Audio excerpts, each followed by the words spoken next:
জি 24 ঘন্টায় আপনাদের স্বাগত। শুরু করছি ক্রস ফায়ার। 6 দিন পার চীনা নাগরিক হান জুনেইয়ের গ্রেফতারির পর থেকে বেড়েই চলেছে রহস্য। বাংলাদেশ সীমান্ত পেরিয়ে ভারতে প্রবেশ, বিএসএফ এর জালে, তাও এমন এক সীমান্ত দিয়ে যা সাধারণত চীনারা অনুপ্রবেশের জন্য ব্যবহার করেন না। পুরো ব্যাপারটাই এক অদ্ভুত রহস্যে মোড়া। নিছকে অনুপ্রবেশ নাকি আড়ালে গভীর চরবৃত্তির জাল? নামটা যখন চীন, গোয়েন্দাদের উদ্বেগ বাড়বেই। এই নিয়ে আজকের ক্রস ফায়ার। আমাদের সঙ্গে সরাসরি আজকে ক্রস ফায়ারে যারা উপস্থিত রয়েছেন তাদের সঙ্গে পরিচয় করিয়ে দিই। রয়েছেন অবসরপ্রাপ্ত মেজর জেনারেল কে গাঙ্গুলি, অবসরপ্রাপ্ত ব্রিগেডিয়ার প্রবীর সান্যাল, রয়েছেন সাইবার এক্সপার্ট আইনজীবী বিভাস চ্যাটার্জি এবং রয়েছেন আরেক সাইবার এক্সপার্ট অভিষেক মিত্র। আমাদের সঙ্গে রয়েছেন চীন বিশেষজ্ঞ ঈশানী নস্কর। আপনাদের সবাইকে স্বাগত জানাই। আমি শুরুতে একবার দেখাবো, গুপ্তচর বৃত্তি করতেই কি দেশে এসেছিল চীনা নাগরিক হান জুনেই? স্পাই তত্ত্ব জোরালো হচ্ছে ক্রমশ। ল্যাপটপের পাসওয়ার্ড উদ্ধার করে রহস্যের পর্দা ফাঁস করতে মরিয়া গোয়েন্দারা। ধৃতকে হেফাজতে নিয়ে কলকাতায় আনছে রাজ্য পুলিশের এসটিএফ। কে এই হান জুনেই? কি করতে ভারতে প্রবেশ? কেন দেশের সিম চীনে পাচার? প্রশ্ন অনেক, উত্তর অধরা। বিএসএফ, মালদা জেলা পুলিশ, এনআইএ, লখনৌ এসটিএফ এর পর এবার তদন্তের দায়িত্বভার নিল রাজ্য পুলিশের এসটিএফ।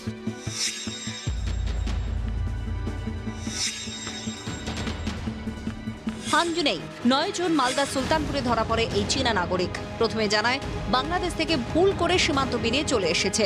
হান যে মিথ্যে বলছে তা স্পষ্ট হয়ে যায় অচিরেই। 2010-এ ভারতের হায়দ্রাবাদে এসেছিল হান জুনেই। 2019-এ 3 বার গুরুগ্রামে গিয়েছিল হান। হান এবং তার স্ত্রী হোটেল ব্যবসা শুরু করে গুরুগ্রামে। লখনৌ থেকে ধৃত আরেক চীনা নাগরিক সান জিয়াং এর সঙ্গে যোগ রয়েছে হানের। বাংলায় ভোট চলাকালীন 17 এপ্রিল উত্তরবঙ্গ থেকে ধৃত আরেক চীনা নাগরিকের সঙ্গে যোগাযোগ রয়েছে কিনা তাও খতিয়ে দেখা হচ্ছে। কে এই হান জুনেই? কি করতে ভারতে প্রবেশ? কেন দেশের সিম চীনে পাচার? এখানেই শেষ নয়।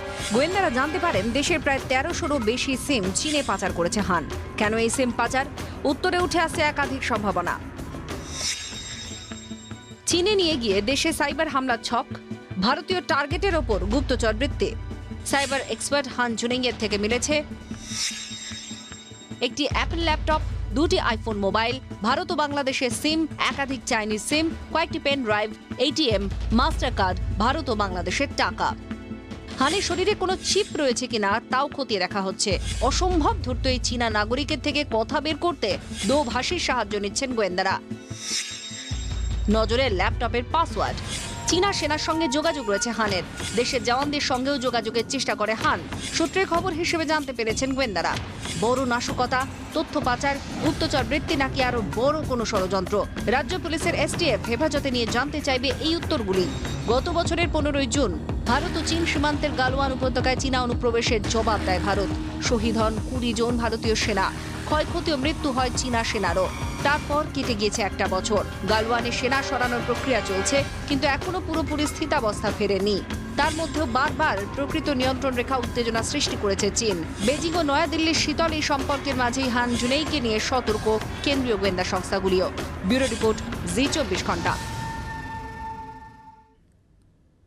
ঠিক 1 বছর আগে আজকের দিনে প্রকাশ্যে এসেছিল গালওয়ানের যে সংঘর্ষ, সেই সংঘর্ষের কথা এবং তারপরের ঘটনা আমাদের সবার জানা। তার যে ক্ষত সেটা এখন অবধি আমাদের মনের মধ্যে স্পষ্ট। আমি এখানেই ব্রিগেডিয়ার সানিয়ালের কাছে প্রথমে আসবো। ব্রিগেডিয়ার সানিয়াল, এই হান জুনাই, তার আনাগোনা, তার এই সমস্ত অ্যাক্টিভিটি, তার হায়দ্রাবাদ থেকে শুরু করে গুরুগ্রামে গিয়ে হোটেল ব্যবসা, তারপর সাধারণভাবে যে সীমান্ত পারাপারের ক্ষেত্রে চীনারা তেমনভাবে ব্যবহার করেন না, সেরকম একটা সীমান্ত দিয়ে এদেশে প্রবেশ, এটা কতটা সিগনিফিকেন্ট? এটা কি শুধুমাত্র একটা বিচ্ছিন্ন ঘটনা হিসেবে দেখা যায় নাকি আরো গভীরতর কোনো সিগনিফিকেন্সের জায়গা থাকছে?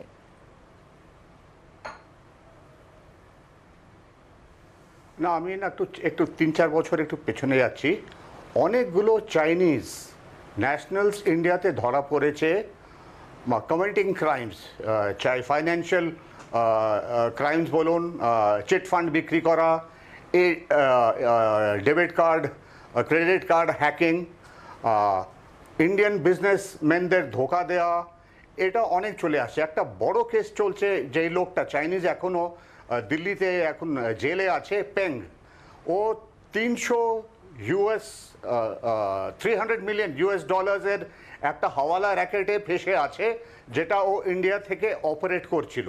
ও চেষ্টা করছিল দালাই লামার অর্গানাইজেশনকে কি করে ইনফিলট্রেট করবে, আর দালাই লামা যে লামাসগুলো আছে ওদের ব্রাইব করার চেষ্টা করছিল যাতে কি ওরা দালাই লামা বিরুদ্ধে ভোট দেয়। তো চায়না বিরোধভাবে জড়িয়ে আছে আমাদের ইন্ডিয়ান অল সেক্টর, চাहे বিজনেস বলুন, চাहे গভর্নমেন্ট বলুন, ফ্যাক্টরিজ বলুন, সব জায়গায় আর চায়না ইনফিলট্রেট করার চেষ্টা করছে। রিসেন্ট একটা বড় কেস হয়েছিল এইচডিএফসি ব্যাংক, ওরা চেষ্টা করছিল বাজার থেকে শেয়ারস কিনে এই ব্যাংকের কন্ট্রোলটা নিয়ে নেওয়ার জন্য, কিন্তু আমাদের সেবি ইন্টারভিন করে আর এই ডিলটাকে ক্যান্সেল করে দেয়। চায়না একটু চেঁচামেচি করেছে, তো ইন্ডিয়া এখন শক্ত হচ্ছে।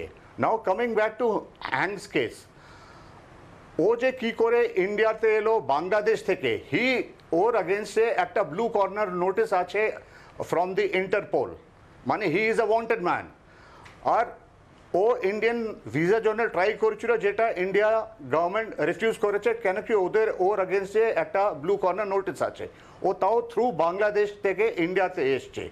ওর কাছ থেকে যে ইকুইপমেন্ট পাওয়া গিয়েছে, 5 modern money transaction machines, laptop, আমরা ল্যাপটপ এখনো ক্র্যাক করতে পারিনি।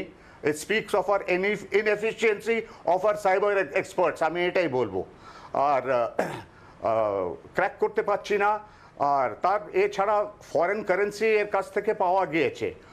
এ সাধারণ চাইনিজ চিট নয়, একে আমরা সাধারণ পিক পকেট কিংবা নর্মাল ক্রিমিনাল ভাবে আমরা এর দিকে তাকাবো না।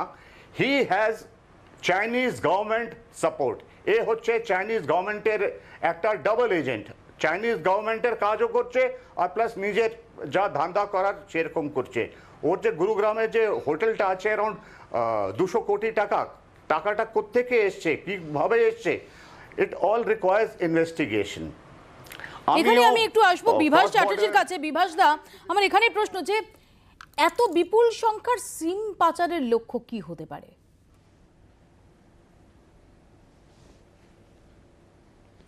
দেখুন, একজনের আজকে ভার্চুয়াল আইডেন্টিটির জন্য সিমটা খুব ইম্পর্টেন্ট। একটা সিম দিয়ে একটা আইপি অ্যাড্রেস থেকে ক্রাইম ইত্যাদি ইত্যাদি।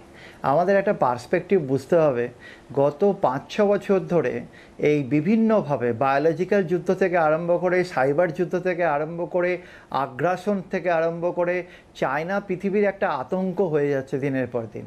এবং কদিন আগে বোধহয় আপনারা শুনে থাকবেন 2800 কোটি টাকার একটা বিটকয়েন বা ক্রিপ্টোকারেন্সির স্ক্যাম ধরা পড়েছিল, যেখানে ইডি নোটিশ পাঠিয়েছে এবং দেখা গেছে যে পুরো বিটকয়েনের টাকাটা ট্রানজ্যাকশন হচ্ছে ট্যাক্স ফ্রি দিয়ে, ট্যাক্স ইভেড করে চলে যাচ্ছে চায়নাতে। এইখানে ব্যাপারটা হচ্ছে যে অ্যাপগুলোর মাধ্যমে কেনাবেচা হচ্ছে, সেগুলো made by China. Government of India বারবার 3 ফেজে বিভিন্ন অ্যাপকে ব্যান করেছে, কিন্তু আরও কয়েক লক্ষ অ্যাপ আছে। এবং সবচেয়ে বড় জিনিস হচ্ছে, আজকে চায়না পৃথিবীর সমস্ত দেশকে বুড়ো আঙুল দেখাচ্ছে একটাই কারণ, ইনক্লুডিং ইন্ডিয়া। ওরা পৃথিবীর সমস্ত দেশের মানে মার্কেট মানে ছোট থেকে আরম্ভ করে বড় সব ধরে ফেলেছে। আমরা আজকে অ্যাপ ব্যান করছি, অথচ আমাদের হাতে হাতে চাইনিজ মোবাইল ফোন। এবারে এই কেসের রেসপেক্টে আমি যেটা শুনেছি, এটা 14 ফরেনার্স অ্যাক্টের কেস দিয়ে স্টার্ট হয়েছে, 14 মানে ফরেনার্স অ্যাক্টের দিয়ে, আরও আগামী দিনে এগোবে, এই পার্টটা আসবে। সিম চুরি পরিষ্কার ব্যাপার হচ্ছে যে ইন্ডিয়ান সিম যদি নিয়ে যাওয়া যায়, তাহলে ইন্ডিয়ান সিম ইউজ করে যে কোনো ক্রাইম করা যাবে, যেখানে দেখা যাবে যে ইম্পারসোনেট এবং ভিকটিম সব ক্ষেত্রে ইন্ডিয়ানরা হবে। এবং এইটা একটা সবচেয়ে বড় জিনিস। এবং দেখা যাচ্ছে যে এরা এইভাবে নয়, দীর্ঘদিন ধরে গুরুগ্রামে বসে প্রচুর জাল সিম ব্যবহার করেছে। এগুলো যেগুলো পাওয়া গেছে, এগুলো ছাড়াও বিভিন্ন সূত্রে আমরা খবর পাচ্ছি। এখন আমাদের ইন্টেলিজেন্সটা ভাবতে হবে যে এখনকার যুদ্ধটা বা আগামী দিনে কোনো যুদ্ধ এলে এটা সাইবার যুদ্ধ বা বায়োলজিক্যাল যুদ্ধ, দুটোর একটা যুদ্ধ হবে। এবং ওই বর্ডারে লাঠিসোঁটা নিয়ে, বন্দুক নিয়ে, গুলি নিয়ে, AK-47 নিয়ে যুদ্ধের দিন প্রায় শেষ হয়ে এসছে। এখন সবটাই সাইবার ওয়ারফেয়ার হবে। এবং এই জায়গা থেকে দাঁড়িয়ে আমাদের বর্ডার, আমাদের উদার গণতান্ত্রিক দেশ, এই ঔদার্য চায়নার ক্ষেত্রে অ্যাপ্লিকেবল নয়, কারণ সেখানে গভর্নমেন্ট যেটা বলে সে সব কিছু তার মানুষের উপর কন্ট্রোল করে। এবং এখানে গভর্নমেন্ট নিজে বুদ্ধি করে, ইন্টেলিজেন্স লাগিয়ে অন্যের দেশে ক্ষতি করার জন্য লোককে পাঠায়। এর একটা অদ্ভুত দেশ পৃথিবী জুড়ে আছে যেটা কালো ছায়া নিয়ে বসে রয়েছে, এবং আমরা দেখতে পাচ্ছি যে এর সবচেয়ে বড় টার্গেট এখন ইন্ডিয়া, কারণ ইন্ডিয়া গণতান্ত্রিক দেশ, সার্বভৌম দেশ, চায়না ইন্ডিয়াকে গিলতে পারছে না, এবং বাংলাদেশেও অনেকটা গিলে ফেলেছে, শ্রীলঙ্কা গিলে ফেলেছে, আমরা দেখেছি অনেক জায়গা থেকে গিলে ফেলেছে ইন্ডিয়াকে। এখন এদের কাজ হচ্ছে যে এই জায়গা থেকে আমি বলবো যে আমাদের ইনভেস্টিগেটিং এজেন্সি, আমাদের বিএসএফ সবারই কিন্তু এক্সট্রিম ইন্টিগ্রিটি, এক্সট্রিম অনেস্টি এবং করাপশন ফ্রি সোসাইটি খুব দরকার। ইনভেস্টিগেশনের নামে এখানে আমার ঈশানীদের কাছে প্রশ্ন, ঈশানীদি, যখন আমরা যেটা বিভাসটা খুব ইন্টারেস্টিংলি বললেন যে সাইবার ওয়ারফেয়ার, এরপর সীমান্তে দাঁড়িয়ে যুদ্ধের থেকেও অনেক বেশি প্রাসঙ্গিক হয়ে দাঁড়াবে সাইবার ওয়ারফেয়ার। চীনের অ্যাক্টিভিটি এবং ভারত সম্পর্কে চীনের যে অবস্থান, তাদের যে অ্যাটিটিউড, সেটা এই মুহূর্তে সর্বজনবিদিত।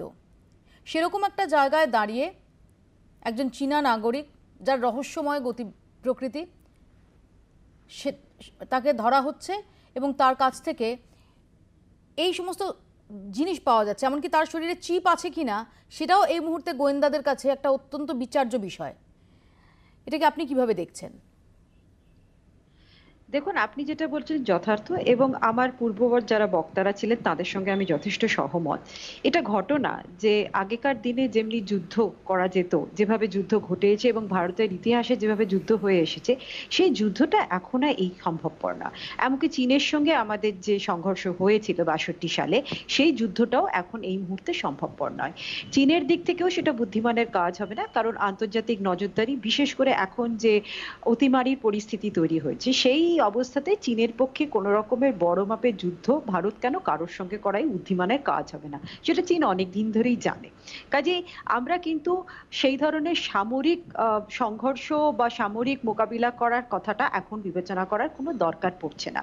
কিন্তু হ্যাঁ, এটা ভাবতে হবে যে যে ধরনের আমরা যেটাকে আমাদের আন্তর্জাতিক সম্পর্কের ভাষায় বলে থাকি নন ট্রেডিশনাল সিকিউরিটি, নন ট্রেডিশনাল থ্রেটস, যেগুলো আমরা এখন সম্মুখীন হয়ে পড়েছি, বায়োলজিক্যাল ওয়ারফেয়ার বলুন, সাইবার ওয়ারফেয়ার বলুন, এরপরে যেটা শোনা যাচ্ছে ওয়াটার ওয়ার্স আসবে, অর্থাৎ জল নিয়ে একটা যুদ্ধ লাগতে পারে। এবং আমরা জানি ভারতের উত্তর পূর্বাংশে যেমনি ব্রহ্মপুত্র নদীকে নিয়ে যে সমস্যা তৈরি হয়েছে, ব্রহ্মপুত্রকে নিয়ে, এই ধরনের সমস্যা চীনের সঙ্গে আমাদের আসবে। কারণ আমরা কোনো দীর্ঘায়িত যুদ্ধ সামরিক স্তরে, এটা নয় যে ভারত প্রস্তুত নয় প্রস্তুত দেওয়ার জন্য, এবং সেটার উদাহরণ গালওয়ান আমরা 1 বছর কাটিয়ে উঠেছি, কিন্তু আমরা এই কষ্ট যেটা রয়েছে, এই দীর্ঘায়িত সামরিক যুদ্ধ, সেটা ঘটার কথা নয়। কাজে এই ধরনের যে সাইবার সমস্যা, সাইবার যে আতঙ্কের কথা আমরা আলোচনা করছি এবং আমার পূর্ববর্তী এক্সপার্টরা যে আলোচনা করছে, এগুলো কিন্তু অনেক বেশি প্রাসঙ্গিক। এবং মাথায় রাখতে হবে যে এই আতঙ্কের মাধ্যমে, এই ধরনের যে পেনিট্রেশনের মাধ্যমে আমরা যেটা করতে পারি যে সাধারণ মানুষের জীবনটাকে বিপর্যয়ের মুখে ঠেলে দিতে পারি। এইটা একটা দেশের পক্ষে কিন্তু আরো মারাত্মক চ্যালেঞ্জ। যখন আমরা জানি, আমরা যদি জানতে পারি যে আমাদের অপরপক্ষ অমুক জায়গায় দাঁড়িয়ে আছে এবং তাদেরকে সেই জায়গায় গিয়ে মোকাবেলা করতে হবে, সেটা এক ধরনের চ্যালেঞ্জ। সেটার মধ্যে আমি বলবো একটা খানিকটা দৃষ্টতা আমরা দেখতে পাচ্ছি। কিন্তু এই ধরনের অদৃষ্ট চ্যালেঞ্জেস, যেগুলো মাঝে মাঝে নাকি এই ধরনের চাইনিজ স্পাই ভদ্রলোক কাছ থেকে যদি আমরা হঠাৎ মাঝে মাঝে জানতে পারি, তার থেকে আমরা এইটা বুঝতে পারবো যে চাইনিজ যে মেকানিজমটা আছে, তাদের যে কাজ করার পদ্ধতি, সেটা অনেকটা সংগঠিত, অনেকটা মারাত্মক এবং অনেকটা দূর অভিসন্ধিগ্রস্ত। সেই অর্থে আমাদের ব্যবস্থাটাকে, আমাদের বিভিন্ন এজেন্সির কথা আমাদের যে বক্তারা বলছেন, তাদেরকে আরেকটু প্রোঅ্যাক্টিভ হয়ে যেতে হবে। এরকম যেন আশা করি না হয় যে আমরা ভবিষ্যতে আবার আরেকজন স্পাইকে আবিষ্কার এবং তখন আমরা তৎপর হবার চেষ্টা করব। এর আগে আমি এই প্রসঙ্গে আলোচনায় ফিরবো, ছোট্ট একটা বিরতি আমাকে তার আগে নিতে হচ্ছে। বিরতির পর ফিরছি, দেখতে থাকুন ক্রস ফায়ার।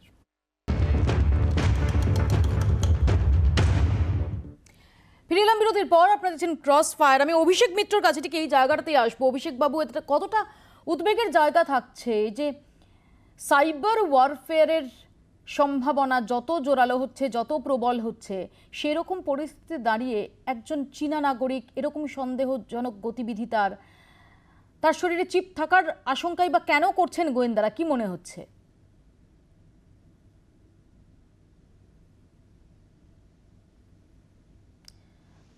অভিষেকের বক্তব্য আমরা শুনতে পাচ্ছি না, সম্ভবত টেকনিক্যাল কারণে। আমি একটু দেখাবো যে কিভাবে অ্যারেস্ট হয় এই হান। 10ই জুন সকাল 6টা মালদার কালিয়াচকের মিরিক সুলতানপুরে ঘোরাফেরা করতে দেখা যায় এই হানকে। বিএসএফ জওয়ানদের সন্দেহ হয় আটক চীনা নাগরিক হান জুনেই। বিএসএফ এর গোয়েন্দা শাখার জেরা জিজ্ঞাসাবাদ করেন রাজ্যের গোয়েন্দারাও। 11ই জুন সন্ধে রাজ্য পুলিশকে হস্তান্তর।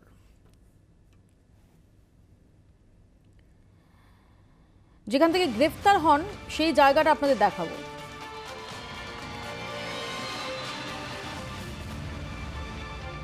মিরিক সুলতানপুরের ঠিক ওপারেই বাংলাদেশের চাঁপাই নবাবগঞ্জ, মাঝখানে মরা ভাগীরথী নদী। এই নদী ভারত বাংলাদেশ সীমান্ত হিসেবে ব্যবহার হয়।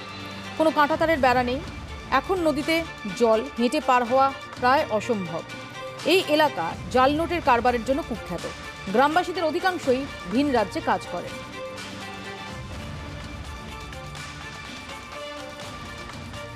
গোয়েন্দাদের প্রশ্ন, হান জুনেই কি নৌকো করে নদী পার হয়েছিল? তাকে কি স্থানীয় কেউ সাহায্য করেছিল? হানের কাছে কিভাবে বাংলাদেশ নেপালের পাসপোর্ট এলো? জাল নোট কারবারের সঙ্গেও তার যোগ আছে কি?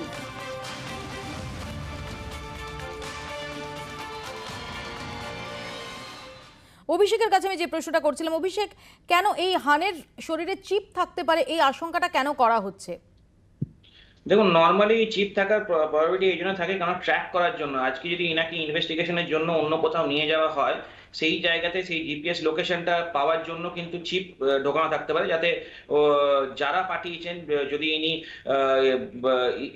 স্পাই হচ্ছেন, তাহলে ওনাকে কিন্তু লোকেশনটা ট্র্যাক করার জন্য কিন্তু এই চিপগুলো প্লান্ট করা হয়। আমাদের কিন্তু এটা মাথায় রাখতে হবে। আজকে কিন্তু এখনো পর্যন্ত আমরা যেটা দেখতে পাচ্ছি, বেঙ্গলে কিন্তু আইএসআই, খালিস্তান এজেন্ট এবং চীনা স্পাই, এই তিনটে জিনিসই কিন্তু লিঙ্ক ফ্রম বেঙ্গল। তাহলে আমাদের কিন্তু বর্ডারটা অনেকটাই এখানে ফেন্সিং দেওয়া দরকার, কারণ এইটা একটা সেফ রুট হয়ে যাচ্ছে ফ্রম বাংলাদেশ টু ইন্ডিয়া। এই কারণে কিন্তু অনেক সময় প্রবলেমগুলো দেখা যাচ্ছে। এবং আমরা যেটা দেখতে পাচ্ছি, চাইল্ড ট্রাফিকিং বা সেক্স ট্রাফিকিং যে জায়গাগুলো, এই রুটটাই কিন্তু মেইনলি ব্যবহার হয় for infiltrating of this kind of people, মানে যারা এখানে টেররিস্ট অ্যাক্টিভিটি করার জন্য বা স্পাই, এরা কিন্তু ইনফিলট্রেট করার জন্য এই চাইল্ড ট্রাফিকিং আর সেক্স ট্রাফিকিং এর রুটগুলো ইউজ করে। আজকে যদি ইনভেস্টিগেশন এজেন্সিরা নিশ্চয়ই এগুলো দেখছে এবং দেখবেও, এই জায়গাগুলো যদি আরো ভালো করে ইনভেস্টিগেট করা হয়, তাহলে কিন্তু বুঝতে পারবে যে কোন কোন রুট এবং সেই রুটগুলোকে এবং সেই ফিনান্সিয়ালস যেখান থেকে ট্রানজাকশনস গুলো ইনারা পাচ্ছেন বা ফিনান্সিয়াল সাপোর্ট গুলো পাচ্ছেন। আজকে যা সেক্স ট্রাফিকিং কলকাতায় হয় এবং নিউ টাউনে বিভিন্ন বিভিন্ন ফ্ল্যাটে আছে, আন্ডার কনস্ট্রাকশন ফ্ল্যাটে আছে, যেখানে কিন্তু এইসব অসামাজিক কার্যকলাপ চলছে। এই জায়গা থেকে কিন্তু এইগুলো কিন্তু মেইনলি রুটও হয়ে যেতে পারে for financial support to this kind of terrorist activities. Major general K K গাঙ্গুলির কাছে আমার এখানে জিজ্ঞাসা, যে মেজর জেনারেল গাঙ্গুলি যে জায়গা দিয়ে হান জুনেই সে সীমান্ত পার হয়েছে বলে জানা যাচ্ছে, সেই জায়গাটা কিন্তু খুব কমন নয়। চীনা নাগরিকরা যে উদ্দেশ্যে তারা এসে থাকুক, তাদের পারাপারের জন্য, তাদের সীমান্ত পারের জন্য খুব একটা কমন নয়। এখানে আপনি কোনো সিগনিফিকেন্স পাচ্ছেন কি?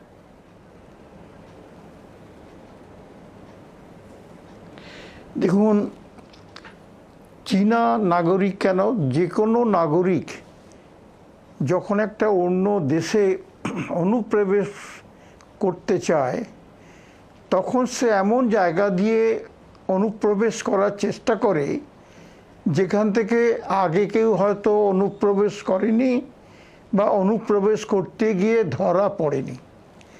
এমন কোনো জায়গা যদি থাকে, সেই জায়গাটাকে ওরা খুঁজে বার করে আর সেইখান দিয়েই ওরা অনুপ্রবেশ করার চেষ্টা করে।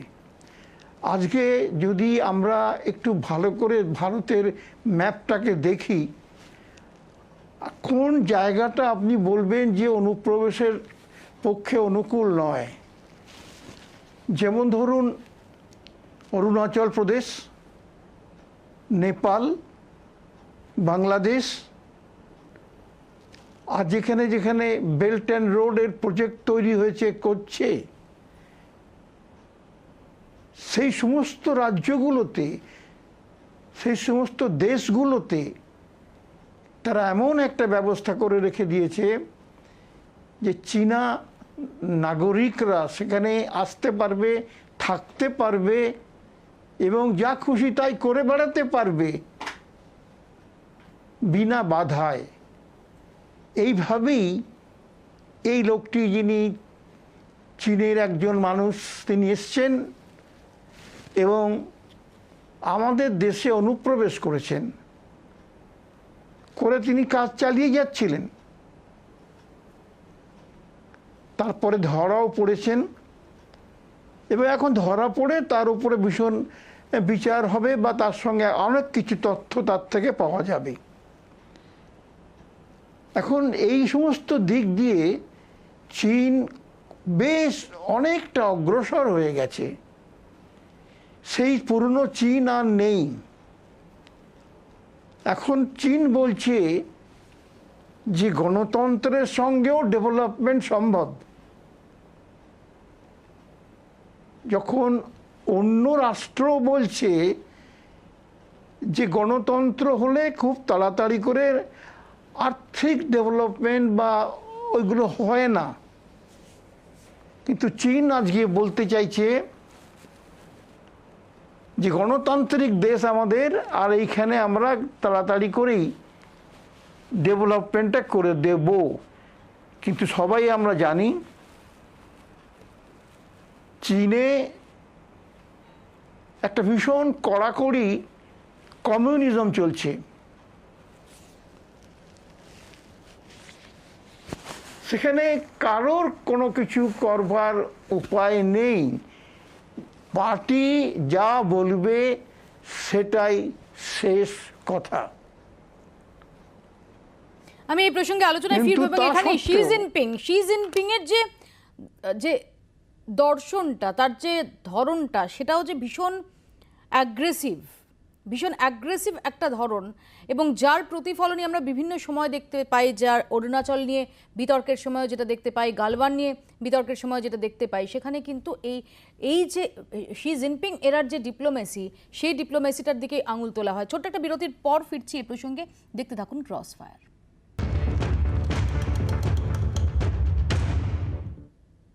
ফিরে এলাম বিরতির পর। আমি বিভাসদার কাছে জানতে চাইব, বিভাস, এই হান জেনে যে অত্যন্ত দরো, সেটা বোঝাই যাচ্ছে, এবং তার এই ম্যান্ডারিন ভাষায় তার পাসওয়ার্ড খোলাটা এই মুহূর্তে সবচেয়ে বড় কাজ হয়ে দাঁড়াচ্ছে গোয়েন্দাদের কাছে।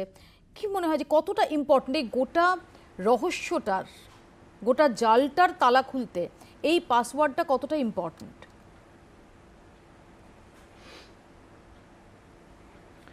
দেখুন, পাসওয়ার্ড ছাড়া তো সিস্টেমে ঢোকা যাবে না, কিন্তু সমস্যা হচ্ছে এরা তো আগে থেকেই স্টেট স্পন্সর্ড যে ধরনের টেরোরিজম বা স্টেট স্পন্সর্ড কাজের ক্ষেত্রে তারা তো প্ল্যান করেই নেমেছে। এবং যেটা আমি শুনেছি, অ্যাপেল বা আইফোন পাওয়া গেছে। আমরা জানি আইফোনের ক্ষেত্রে এনক্রিপশন ভেরি স্ট্রং, এবং সেক্ষেত্রে সেই পাসওয়ার্ডকে ক্র্যাক করা অলমোস্ট নিয়ার ইম্পসিবল, এবং অ্যাপেলের হেল্প নিতে হবে, এবং সেক্ষেত্রে অ্যাপেল কাউকে হেল্প করে না, ইউএসএ গভর্নমেন্টকেও করেনি। তো এই জায়গা থেকে দাঁড়িয়ে আমি শুনছিলাম একটা জায়গায় যে চাইনিজ ম্যান্ডারিন ল্যাঙ্গুয়েজ জানা লোকেদের দরকার। অ্যাকচুয়ালি অ্যাপেলের যে ট্রান্সলেশন অ্যাপটা, সেটা দিয়ে পৃথিবীর এই চাইনিজ ছাড়াও আরও মেন সমস্ত ল্যাঙ্গুয়েজকে ইজিলি আর একটা ল্যাঙ্গুয়েজ বা ইংলিশে কনভার্ট করা যায়। এই অ্যাপেল ইউজ করার পেছনে একটাই কারণ, যাতে এই ক্র্যাকিং বা এই জায়গাগুলো ইনভেস্টিগেটিং এজেন্সি, কারণ আমি তো খুব সারাদিন ধরে এদের সাথে কাজ করে যা বুঝেছি, আমাদের সিএফএসএল বা ফরেন্সিক এক্সপার্ট বা এদের যে লেভেল অফ টেকনোলজি, তার থেকে অনেক এগিয়ে আছে চাইনিজ টেকনোলজি বা এদের। এক্ষেত্রে কিন্তু একটা অসম যুদ্ধ। আমি জানি না এরপর কী হবে, কারণ হচ্ছে যে এই অ্যাপেলের লেটেস্ট টেকনোলজি যদি খুব হায়ার এন্ড ফোন ইউজ করে, সেক্ষেত্রে 2n 256 বিট এনক্রিপশন, এই লেভেলে তাকে ক্র্যাক করে ঢোকা আমার মনে হয় না খুব সহজসাধ্য কাজ, এবং নিয়ার ইম্পসিবল কাজ বললেই ঠিক বলা হবে। কারণ অ্যাপেলের ক্ষেত্রে প্রাইভেসিটা আটমোস্ট ইম্পর্টেন্স দিয়ে দেখা হয়। সুতরাং সেই ক্ষেত্রে ওটা ক্র্যাক করে ঢুকে যাওয়াটা আমার মনে হয় না অত সহজ। তবে হ্যাঁ, যে সিমগুলো নিয়ে ব্যবহার হয়েছে দিনের পর দিন ধরে, আমাদের দেশে জাল সিমের বাড়বাড়ন্ত আজকের নয়, বহু যুগ ধরে, এবং দেশের মানুষের মধ্যে অনেক ক্রাইম দেখা গেছিলো জাল সিমের মাধ্যমে। এবং জাল সিম যে একদিন টেরোরিস্টরা ক্রাইম করবে, সেটা অনেক দিন থেকে অনেকের মাধ্যমে অনেক কেসে আমরা বলে এসেছি। এবং এই সিমটা স্পেসিফিক্যালি ব্যবহার করাটা ইন্ডিয়ান ডেটাটাকে নেওয়ার পক্ষে খুব ইজি, এবং এরা এইভাবে কাজ করে চলেছে। এবং আবার আমি একটা কথা বলছি যে চায়না কিন্তু স্টেট স্পন্সর টেরোরিজমে বিলিভ করে, এবং আমাদের মতো গণতান্ত্রিক দেশ যেমন আমরা অন্য কোনো দেশের ক্ষতি করার জন্য গভর্নমেন্ট সেটাকে সেন্ট্রালাইজ হতে প্ল্যান করবে না, সেরকম ঠিক চায়নার ক্ষেত্রে নয়। ওই জন্য আমরা যে এখনও পর্যন্ত ঘরে ঘরে চাইনিজ মোবাইল ব্যবহার করে যাচ্ছি, এবং আমরা ভাবছিও না যে আমাদের ডেটা সুরক্ষা বা আমরা কনস্টিটিউশনে পড়েছি সার্বভৌমত্ব, আমাদের কোনো ডেটা সার্বভৌমত্ব আছে বলে আমার মনে হয় না। আর আজকের ডেটাই সবচেয়ে ইম্পর্টেন্ট জিনিস। একটা বাস্তবিক মানুষে আমাদের দেশের আধার নাম্বারের মধ্যে যে ডেটাগুলো থাকে তাতে একটা গোটা মানুষ থাকে, এবং সেটা যদি হ্যাক হয় তাহলে গোটা মানুষ হ্যাক হয়ে যাবে। এবং এখানে আমি যেটুকু শুনেছি আধারেরও কিছু জালের গল্প আছে। এরা এইভাবে যে ইন্ডিয়ার সমস্ত ক্রিটিক্যাল ইনফরমেশন যেটাকে আমি বলি, এবং এগুলোকে আলটিমেটলি সাইবার টেরোরিজমে নিয়ে যেতে হবে, এবং এই ক্রিটিক্যাল ইনফরমেশনগুলো যদি ইন্ডিয়া নিয়ে নেয় তাহলে সেক্ষেত্রে কিন্তু আমাদের ক্রিটিক্যাল ইনফরমেশন ইনফ্রাস্ট্রাকচার অ্যাটাক হতে পারে, এবং সেখানে কিন্তু অভিষেকের কাছে আসবো। অভিষেক, এই প্রসঙ্গে যদি দেখি যে মাধ্যমে লোককে ভয় জাস্ট একটা সাধারণ ঘটনা, মানে তার জন্য খুব প্রশিক্ষিত বাইরের কোনো দেশের কোনো জঙ্গি বা স্পাই হতে হবে এমনটাও নয়। আমরা দেখতে পাচ্ছি যে অহরহ সিম কার্ডের হদিশ এত এত বজ্র আঁটুনি সত্ত্বেও অনেকেই পেয়ে যাচ্ছেন। আমরা খুব রিসেন্ট যদি একটা ঘটনা দেখি যে সাপোর্ট যে শুট আউট হলো, সেখানে এই ফ্ল্যাটটা ভাড়া করার জন্য যে সিমটা ব্যবহার করা হয়েছিল, সেই সিমটা তোলা হয়েছিল পিংলা থেকে। যে নামে তোলা হয়েছিল নথি দিয়ে, সেই নামে সেখানে কেউ এক্সিস্টই করে না বলে পরবর্তীকালে জানা যায়।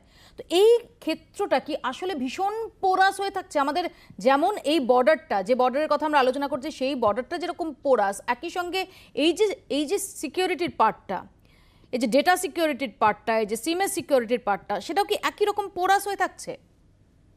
সিমগুলো দেখুন, সিমগুলো তো যে কেউ একটা আজকে দোকান থেকে মানে দেখেন কেউ পারচেজ করতে পারে উইথ ফলস ডকুমেন্টস, এবং এই ফলস ডকুমেন্টস দিয়ে যখন পেয়ে যাচ্ছে তখন কিন্তু ইজিলি তারা অন্য জায়গায় গিয়ে নিয়ে অনেক কিছু কাজ করতে পারে, কল করতে পারে। এবং বিভিন্ন বিভিন্ন সিমগুলো নিয়ে কি হচ্ছে, এরা যখন চাইনাতে পাঠিয়ে দিচ্ছে, চাইনা থেকে কলগুলো কেন করা হয়? এটা করার কারণ হচ্ছে তাদেরকে বিশ্বাস করানো যে আমি ইন্ডিয়া থেকেই করছি, এবং সেখানে সিম ক্লোনিং হতে পারে। আপনাকে ফোন করে নিয়ে আপনাকে বলা হলো যে আপনার এই কেওয়াইসি ডিটেলসটা আপডেট করুন, এটা করুন, আপনি ওটিপি দিন। এই জায়গাতে দাঁড়িয়ে সিমটা কিন্তু আপনার হাইজ্যাক হয়ে যেতে পারে, আপনার সিমটা পুরোপুরি ক্লোন হয়ে যেতে পারে। এই জায়গাতে দাঁড়িয়ে থেকে একটা পয়েন্ট এটা। সেকেন্ড জিনিস হচ্ছে আপনার বিভিন্ন বিভিন্ন ফলস সিম নিয়ে বিভিন্ন বিভিন্ন জায়গায় কাজ করা হচ্ছে, এবং যখন আলটিমেটলি যখন ইনভেস্টিগেশন এজেন্সিজ বা সিকিউরিটি ফোর্সেস যখন ট্র্যাক করার চেষ্টা করে, সেই জায়গা থেকে গিয়ে দাঁড়ায় যে এগুলো একটা ফলস লোককে নিয়ে যাচ্ছে, ট্রেস করা হচ্ছে। আলটিমেটলি এই জিনিসগুলো করার কারণ হচ্ছে, আজকে আপনারা যদি দেখেন চায়না কিন্তু আগের বছরও অ্যাটাক করেছিল পাওয়ার গ্রিডে অফ মুম্বাই। সেই জায়গাতে গিয়ে কিন্তু মুম্বাই একটা ইকোনমিক্যাল মানে আমাদের ইকোনমিক্যাল হাব, এবং সেই জায়গা থেকে 1 ঘন্টা বা 2 ঘন্টা পাওয়ার গ্রিড বন্ধ হয়ে যাওয়ার পেছনে কিন্তু ওরা দায়ী। এই জিনিসগুলো করতে গেলেও কিন্তু একটা ফিজিক্যাল অ্যাক্সেস লাগে, একটা মানুষ গিয়ে নিয়ে বা ইনসাইডার কাউকে থাকতে হবে যে কিনা গিয়ে নিয়ে ম্যালওয়্যারটা বা র্যাটটা, রিমোট অ্যাক্সেস ট্রোজানটাকে ওখানে ইনপুট করছে, যে কিনা কানেকশন দিচ্ছে, এবং তারপরে গোটা সিস্টেমটাকে ব্লক করা বা ডাউন করার চেষ্টা করা হয়। এই ইনসাইডার যখন কমিউনিকেটটা করছে, সে কিন্তু বিভিন্ন বিভিন্ন সিম নিয়ে যাচ্ছে এবং সেই কমিউনিকেশনটা করছে। আজকে যদি ইনভেস্টিগেশন এজেন্সিরা ট্র্যাক করতে যায় যে অ্যাকচুয়াল লোকটা কে ছিল, যে কিনা ওই সময় ওই জায়গাতে প্রেজেন্ট ছিল, সে কিন্তু গিয়ে নিয়ে একটা ফলস লোকে সিমের জায়গাতে ট্রেস করতে চলে যাবে। তো এই প্রবলেমগুলোকে সলভ করার একটাই মানে খুব শক্ত করে একটা পলিসি দরকার, যেখানে কিনা সিম নিতে গেলে ইন্ডিভিজুয়াল আধার কার্ড বা যা যা ডকুমেন্টস লাগে সেই ডকুমেন্টসগুলোকে পুরোপুরি সাবমিট করে পুরো ভ্যালিডেট করা উচিত। আমি জানি না কেন ভ্যালিডেট করা হয় না। অনেক সময় ফ্রি সিম এগুলো কি হচ্ছে, সার্ভিস প্রোভাইডাররা অনেক সময় অনেক জায়গায় স্টল লাগিয়ে নিয়ে দিচ্ছে বা পুশ করা সেল করার জন্য আজকে কম্পিটিশন অনেক বেশি, ডকুমেন্ট ভেরিফিকেশন হচ্ছে না। ভেরিফিকেশন হচ্ছে না বলে কিন্তু সিমগুলো ইজিলি বাকিরা নিয়ে চলে যেতে পারে। ঈশানীদি একটু আগে যেটা বিভাস দাও বলছিলেন, আমার সেখানেই প্রশ্ন যে কোথাও দাঁড়িয়ে কি একই আমরা দেখেছি যে এই শি জিনপিং তার যে কাজের পদ্ধতিটা সেটা অত্যন্ত অ্যাগ্রেসিভ। সেখানে দাঁড়িয়ে কোথাও এই সীমান্ত নিয়ে বারবার নানা রকমের প্রভোকেশন, নানা রকমের উস্কানি, নানা রকমের প্ররোচনা চীনের থেকে থাকে। জারি একটা আলটিমেট একটা নিদর্শন দেখা গিয়েছিল গালওয়ানে। অরুণাচল নিয়ে বারবার তাদের প্রভোকেশন থাকে। তার পাশাপাশি সাইবার ওয়ার্ল্ডেও একই রকমভাবে এই আগ্রাসনটা নিয়ে যেতে চাইছে, এবং এই হান জুনেইয়ের মতো ব্যক্তিরা আসলে তারই ঘুঁটি পণ। বেশ, আমি দু একটা কথা বলি যে এর আগে আমাদের মাননীয় একজন সহবক্তা বলছিলেন গণতন্ত্রের কথা। ভারতের থেকে চীনের গণতন্ত্রের ব্যবস্থাটা সম্পূর্ণ ভিন্ন। It is more of democratic centralism, it is not democracy. কাজেই সেইখানে যে গণতন্ত্রের যে চরিত্রটা আছে তার মধ্যে একটা কেন্দ্রীকরণ এবং কমিউনিস্ট পার্টির একটা একেবারে অপ্রতিদ্বন্দ্বী নিয়ন্ত্রণ আছে। কাজেই তাদের পক্ষে সিদ্ধান্তগুলো নেওয়া, সিদ্ধান্তগুলো প্রয়োগ করা, সেটা অনেক অনেক বেশি সহজ, সেটা উন্নয়নের জন্যই হোক আর অন্যান্য দেশকে ধ্বংস করার জন্যই হোক, অনেক বেশি সহজ।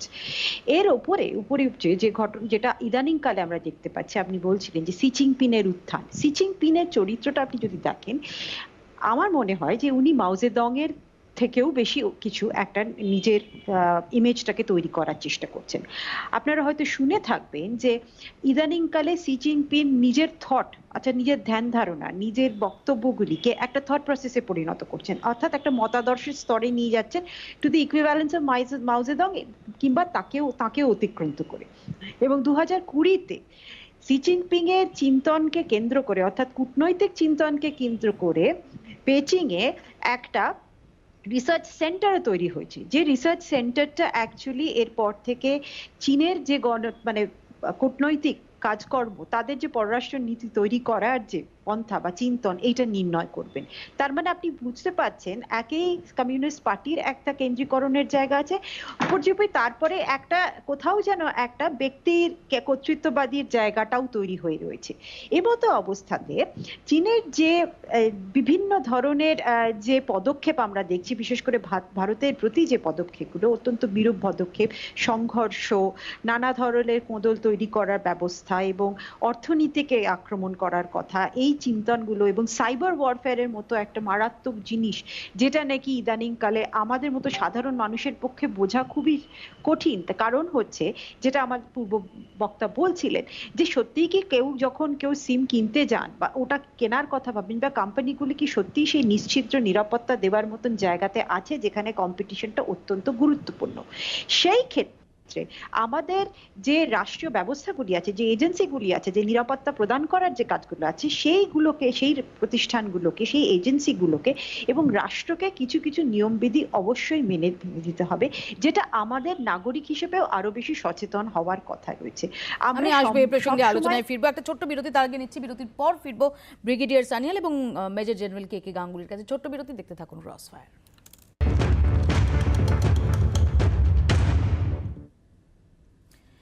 ফিরে এলাম বিরতির পর। আমি ব্রিগেডিয়ার সানিয়ালের কাছে জানার চেষ্টা করব। ব্রিগেডিয়ার সানিয়াল, ইতিমধ্যে আমরা যেটা জানতে পারছি যে 10 দিনের জন্য এসটিএফ তাদের হেফাজতে পেয়েছে এই হান জুনেইকে।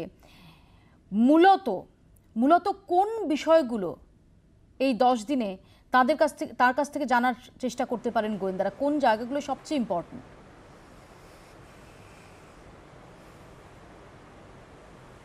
আমি না একটা দুটো পয়েন্ট কভার করতে চাই।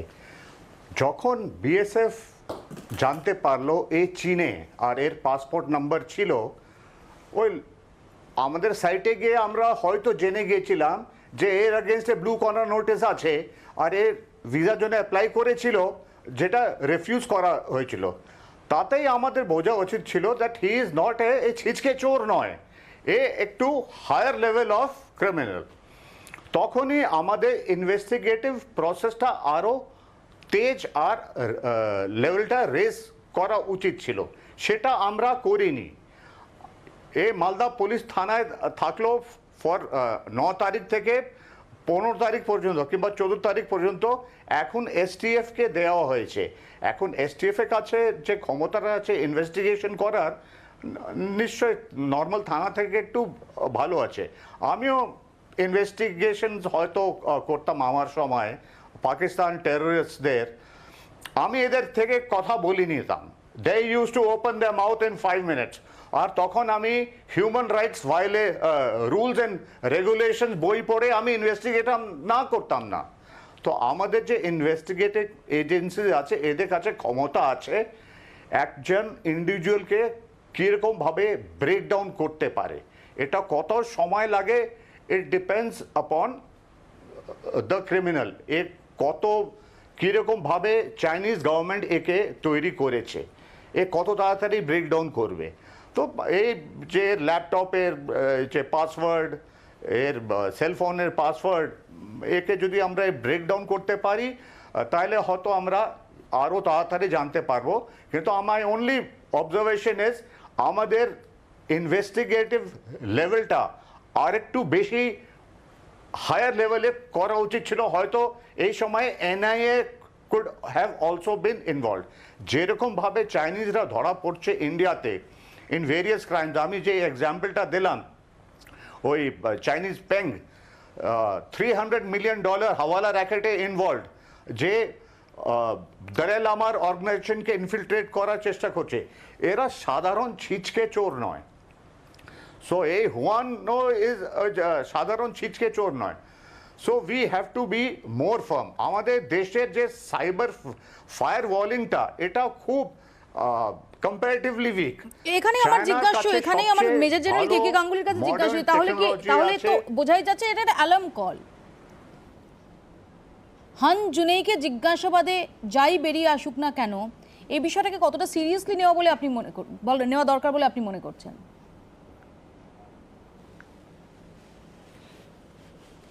দেখুন, সবচাইতে যেটা বড় কথা সেটা হচ্ছে যে আজকে আমাদের বুঝতে হবে কতকগুলো দেশ আছে যারা উঠে পড়ে ভারতের বিরুদ্ধে লেগেছে। তারা ভারতকে ধ্বংস করতে শুধু চায় না, ভারতের আশেপাশে যে সমস্ত রাজ্যে বা দেশে ভারতের কিছু আধিপত্য আছে, সেই সমস্ত দেশগুলোকে পর্যন্ত তারা নিজের করতলগত করতে চায়। এই পরিস্থিতিতে যেমন ধরুন পাকিস্তান, যেমন ধরুন চায়না, এরা তো শত শত লোক পাঠাচ্ছে প্রতিদিন। আমরা তো একজনকে ধরেছি, কিন্তু কতজন যে মালদা, মুর্শিদাবাদ, দিল্লি, কত জায়গায় রয়ে গেছে, কে তার খবর রাখছে? আমাদের ওই জন্যে এই বিষয়টার উপরে একটু বিশেষ জোর দেওয়ার দরকার আছে, এবং প্রত্যেকটা রাজ্যে, প্রত্যেকটা জায়গায় আমাদের ভালো করে খুঁজে খুঁজে দেখতে হবে কি ধরনের লোক কাজ করছে, কি ধরনের লোক সেখানে পাওয়া যেতে পারে। আমাদের সময় একদম শেষ, আমাকে এখানেই শেষ করতে হবে। হান জুনেই ঠিক কি অভিপ্রায় নিয়ে, কি উদ্দেশ্য নিয়ে এদেশে এসেছে, বারবার এসেছে, কি রয়েছে এর নেপথ্যে, তার উত্তর জানা হয়তো শুধুমাত্রই সময়ের অপেক্ষা। কিন্তু এটা ঠিক যে চীনের গত কয়েক বছরে, বিশেষ করে গত এক বছরে চীনের যে মতিগতি, সেটা একেবারেই সুবিধের ঠেকছে না। আর সেখানে দাঁড়িয়েই হান জুনেইয়ের এই ধরা পড়া, সেটা অনেক বড় একটা আশঙ্কার ক্ষেত্র, সেটাকে প্রশস্ত করছে। আপাতত ক্রসফায়ার এখানেই শেষ করছি। দেখতে থাকুন জি 24 ঘন্টা।